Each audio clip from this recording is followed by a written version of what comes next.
শিবিরের নেতারা আমাকে টেনে ঘিসে মানে আমার হাত থেকে কেক নিয়ে আমাকে ছুরি মেরে। শিবিরের পোলাপান নাকি ওনাকে ওনার নেত্রীর জন্মদিন পালন করতে দেয়নি, এমন একটা অভিযোগ এনে উনি ওনার টিকটক আইডিতে ভিডিও আপলোড করেন। আমরা যেটা দেখেছি, উনি যখন ওনার নেত্রীর কেক কাটার জন্য, জন্মদিন পালন করার জন্য রাস্তায় গিয়েছেন, কিছু রাস্তার টোকায় পোলাপান ওনার হাত থেকে কেক কেড়ে নিয়ে ওনার শরীরে ছুঁড়ে মারেন, ওনাকে অপমান করেন, অপদস্থ করেন, রিস্কার পিছনে লাগেন, ওনাকে দৌড় দেওয়ান।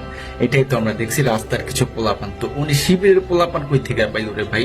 আমি শিবির বা কোনো রাজনৈতিক দলের না, কিন্তু আমি যেটা চোখে দেখছি ভাই, এটাই আমি বলতেছি। আমি বুঝলাম না শিবিরের পোলাপান এখানে কি করছে। আমি আগেই বলতেছি আমি কোনো দলের রাজনীতি করি না, কিন্তু যেটা চোখে দেখলাম, কিছু টোকাই পোলাপান ওনার পিছনে লাগছে, ওনাকে দৌড় দেওয়াইছে। এখানে শিবিরের পোলাপান নাম আসলো কই থেকে ভাই? আমি বুঝলাম না। ওনার নেত্রীর জন্মদিন পালন করতে দেয়নি, কিছু ক্ষুদ্র পোলাপান, রাস্তার পোলাপান ওনাকে কেক ছুঁড়ে মারেন, অপমান অপদস্থ করেন। এখানে শিবিরের পোলাপান কোথা থেকে আসলো ভাই? আমি বুঝলাম না। আপনারাই বলেন ভাই, সবাই বলেন।